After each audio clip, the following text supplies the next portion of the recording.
Ladies and gentlemen, General Chiarelli.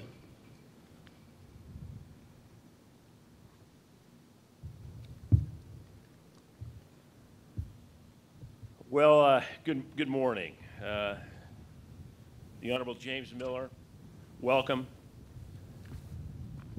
Keith Alexander, General Alexander, welcome. Distinguished guests, other general officers, sergeant majors, members of the Senior Executive Service, invited guests, family and friends, welcome and thank you all for being here today.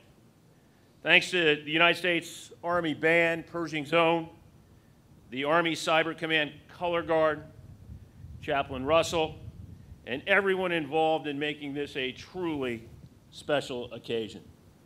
I'm honored to be part of this important ceremony today as U.S. Army Cyber Command, 2nd Army, begins operations. This historic milestone reflects a tremendous amount of hard work by many individuals in this, outside here today and elsewhere. The process for planning and standing up a new command normally takes months, if not years. Army Cyber Command was established and operational in less than a year. The concept plan alone was written and submitted to Headquarters Department of the Army within 34 days, which is, in fact, record time. This truly represents a remarkable achievement. The uncasing of the colors is a significant event. Officially, this ceremony also marks the transfer of authority for all Army cyber functions from Lieutenant General Kevin Campbell and SMDC R-Strat to Major General Rhett Hernandez. These ceremonies are important. Well, some may argue during a time of war we're too busy for pomp and circumstance. The United States Army has a proud history, written by the courageous, patriotic men and women who have served our country for over 235 years. And while we are busy conducting operations in 2 separate theaters, continuously evolving and improving how we operate, we are also always mindful of our responsibility to carry on the legacy, standards, and traditions of the past. Ceremonies like this one help to preserve that all-important connection between past and present. At his inauguration in 1961, President John F. Kennedy said, "In the long history of the world, only a few generations have been granted the role of defending freedom in its hour of maximum danger. This generation is one of them. 9 years ago, our nation came under attack. And in the years since, our military has led the fight against the evils of extremism in Iraq and Afghanistan. I'm incredibly proud of all we have accomplished, and we've learned much in the process. Today, we're facing a different kind of enemy, one who often fights in an unconventional manner. They frequently don't wear uniforms, blending in with the general population, operating in cells. Many of them located thousands of miles from the battlefield, some as close as the apartment building down the street or the storefront in the center of town. I mentioned their unconventional methods. Their goal is to instill fear and uncertainty. They're less interested in killing a handful of people than they are causing mass hysteria and crippling or devaluing our institutions. This enemy is also much more adept than previous adversaries at using technology as an effective weapon. They're extremely savvy, and they continue to pose a significant and growing threat to our information networks. Keeping our nation safe from those who would do us harm now and in the future will require a coordinated team effort. That is why Army Cyber Command was established, to ensure the all-important unity of effort and command in Army cyberspace activities and operations. Lieutenant General Campbell, I want to take this opportunity to thank you for the outstanding direction and support you've provided over the past year. You deserve much of the credit, you and your command, Sergeant Major Turner. It was through your leadership that we were able to establish this new command and do all that was required to get it up and running as quickly as possible. I know you're very proud of the soldiers and Army civilians. They made tremendous strides in this relatively new frontier of cybersecurity. Among their many accomplishments, The command led the U.S. Cyber Command Counter Improvised Explosive Device Joint Planning Group and successfully transitioned it to an operational planning team. This represented the first time a service component led U.S. Cybercom planning elements.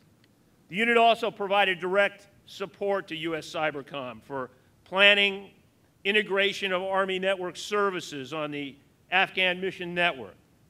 They made significant progress coordinating cyberspace defensive response actions across the Army.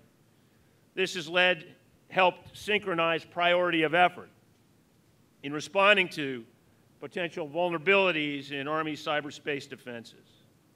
Army cyber subordinate units have also made significant contributions.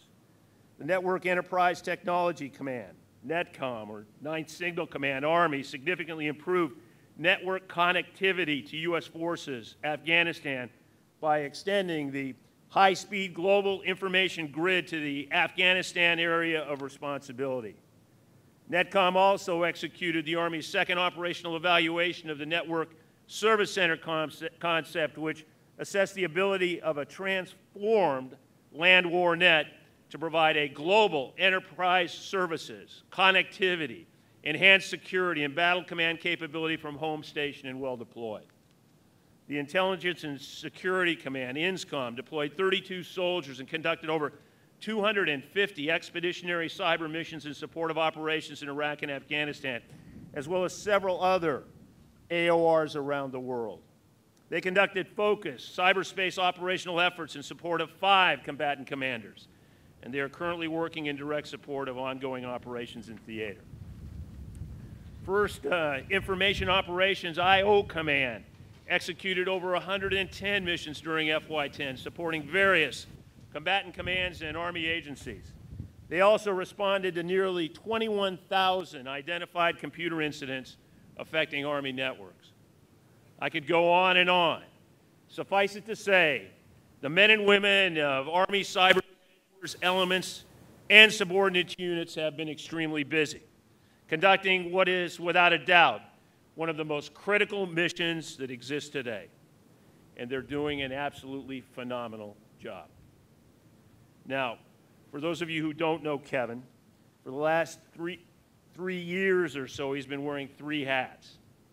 In addition to being responsible for all Army cyber functions, he also serves as Commanding General of U.S. Army Space and Missile Defense Command and Army Forces Strategic Command.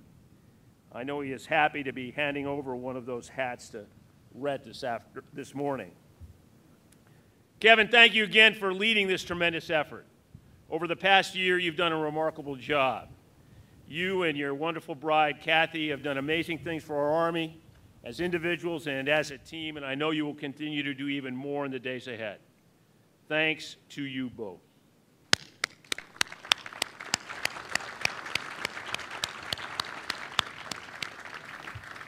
Today we are very fortunate to be welcoming another great team in Rhett and Pat Hernandez. Now, Major General Hernandez has a well-deserved reputation as a strong, effective leader and brilliant thinker.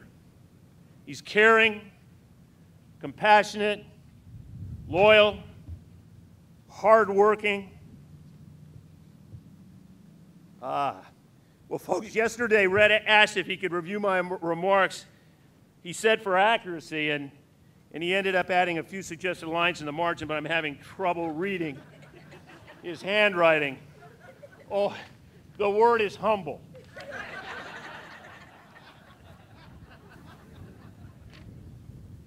Humble.